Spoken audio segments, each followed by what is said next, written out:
Loi travail, durée du travail.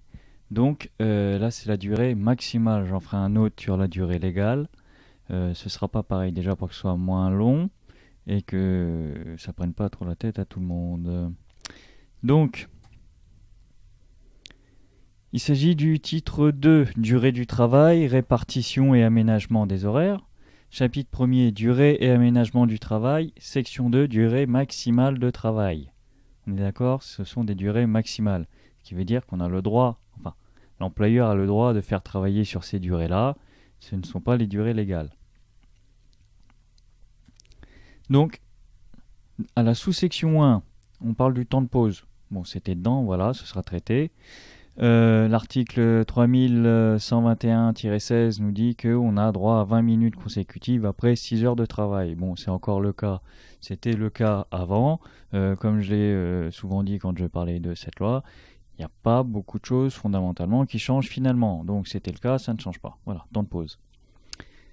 Ce qui change par contre, c'est que à l'article 3121-17, on nous dit qu'une convention, un accord d'entreprise, d'établissement ou de branche, on peut dire aussi tout ce qui est du champ de la négociation collective, peut fixer un temps de pause supérieur à 20 minutes, à 6 heures. Un temps de pause 6 heures.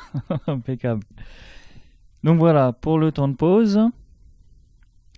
Sous section 2, durée quotidienne maximale. Donc par jour maximale. Alors, là, faut s'asseoir parce que c'est pas trop mal quand même.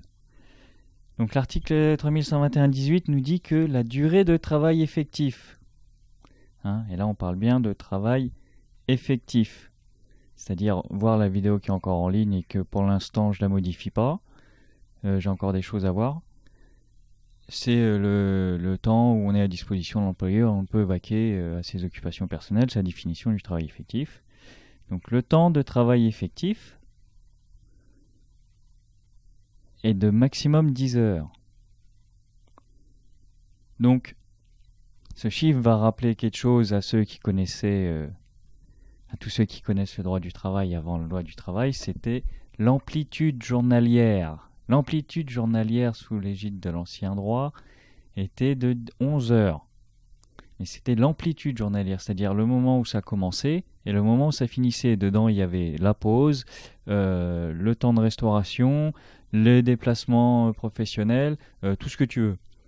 Et l'amplitude devait faire 11 heures. Là, on parle bien de travail effectif. Et autant ailleurs, il ne parle pas de travail effectif, mais là, si.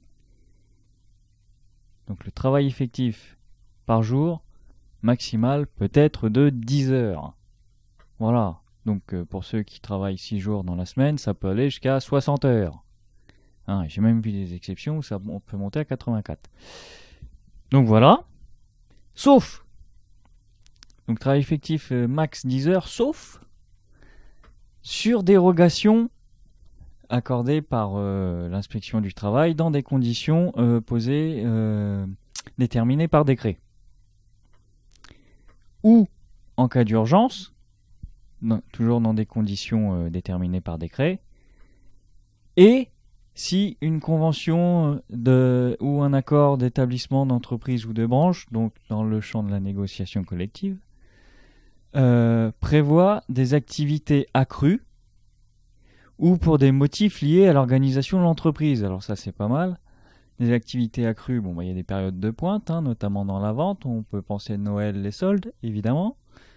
Ou des motifs liés à l'organisation de l'entreprise. Alors, là, ça veut tout et rien dire. Ou plutôt, ça veut dire plein de choses. Je ne sais pas, moi, par exemple, une baisse d'activité saisonnière, l'entreprise en profite pour donner des tas de congés à tout le monde. Dans ce cas-là, comme c'est lié à l'organisation de l'entreprise, on pourra dépasser les 10 heures de travail effectif par jour dans ces conditions-là. Mais, et attention, il y a quand même une restriction à ça, dans la limite de 12 heures. Quand même, faut pas déconner. Ça, c'est l'article 3121-19 qui nous le dit. Bon, là, je me rends compte que je me prends la tête avec les numéros des articles. Déjà, ça va en saouler la moitié. Et ensuite, je vais refaire comme je faisais au début. Je vais dire quel article ça concerne et dire qu'est-ce qu'ils disent. Parce que finalement, dans 2 ans, ils vont refonder complètement le droit du travail, donc connaître les numéros d'articles, à terme, ça sert pas à grand-chose, bien que ça soit quand même un argument quand on veut discuter avec quelqu'un, quoi. Donc je les laisse, mais plus comme ça, parce que c'est un petit peu chiant autant pour moi que pour ceux que ça intéresse pas. Par la suite, la sous-section 3, durée hebdomadaire maximale, donc ce sont les articles 3121-20 à 3121-26, qui nous disent que la durée hebdomadaire maximale, donc là j'ai rayé effectif, car on ne parle plus dans le texte de travail effectif, mais de durée hebdomadaire. Donc là, effectivement, on peut comprendre que ça inclut tous les temps de pause, d'équivalence, notamment avec les astreintes et compagnie et déplacements. Et de 48 heures.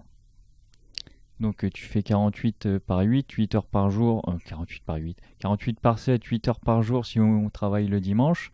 Donc tu rajoutes 1h10 environ par jour sur 6 jours, ça fait 9h10 par jour. Donc 9h10 par jour sur 6 jours, tu vois, on est dans le max de 10 heures. Et surtout qu'on ne parle pas de travail effectif. Donc ça se tient. Ces articles nous disent aussi que dans des circonstances exceptionnelles, alors, circonstances exceptionnelles, c'est dans le cadre du travail, généralement c'était une augmentation inopinée du carnet de commandes. Ça, c'était la référence en matière de circonstances exceptionnelles. Une période accrue n'est pas une circonstance exceptionnelle. Quand on voit Noël arriver, les soldes aussi, c'est pas une circonstance exceptionnelle. Normalement, non. Bon. Dans des circonstances exceptionnelles et par autorisation d'une AA, autorité administrative, ça faut le noter, ça reviendra souvent, et dans des conditions posées par décret, on peut dépasser ces 48 heures, mais dans un max de 60 heures. Donc, c'est ce que je disais tout à l'heure, 6 jours dans la semaine de toutes les manières, travail effectif max 10 heures par jour, on est dans 60 heures.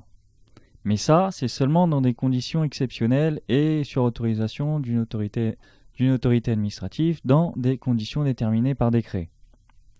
On peut dépasser les 48 heures dans un max de 60 heures.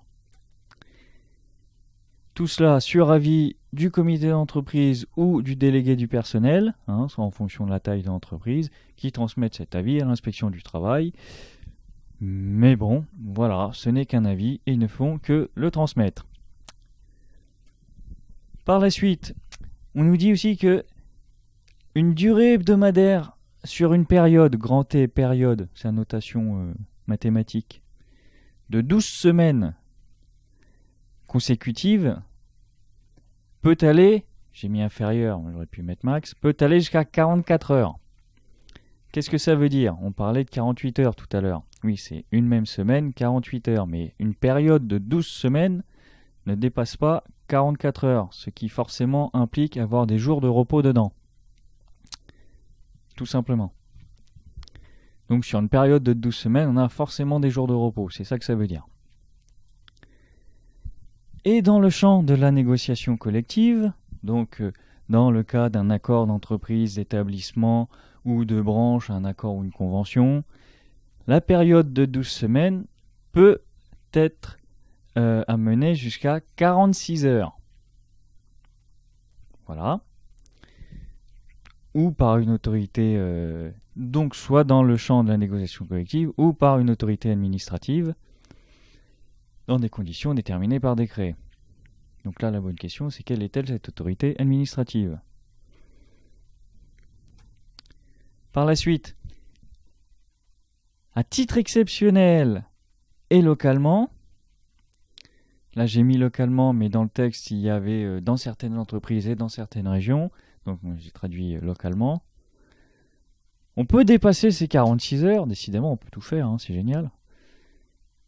Mais sur des périodes déterminées, donc là Noël, les soldes par exemple, dans la vente, dans des conditions déterminées par décret et sur avis du comité d'entreprise ou du délégué du personnel qui le transmettent à l'inspection du travail. Donc ma foi, voilà quoi. C'est l'été, c'est l'été. C'était la durée maximale, les durées maximales du travail. Comment dire? Bah, tout se tient, hein. Là, où le bas blesse, c'est la durée maximale journalière de travail effectif qui est à 10 heures. Et c'est là qu'on comprend mieux les dépassements, hein, jusqu'à 60 heures. C'est autorisé. C'est autorisé parce que normalement c'est 44, c'est 48 sur une semaine, 44 sur une période de 12 semaines où on a forcément des jours de congé.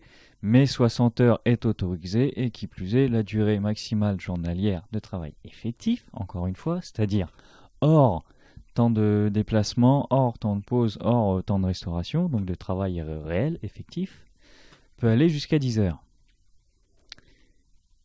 Donc, ben voilà, donc par rapport à une organisation sur une période donnée ou dans une période d'activité accrue, on pourra très bien travailler 10 jours, 4 jours dans la semaine par exemple, finir le mercredi ou le vendredi, que sais-je, peut-être même déborder le samedi, et avoir des repos, puisque c'est possible aussi, avoir des repos compensateurs pendant 3-4 jours pour faire une moyenne sur une période de 12 semaines de 44 à 48 heures.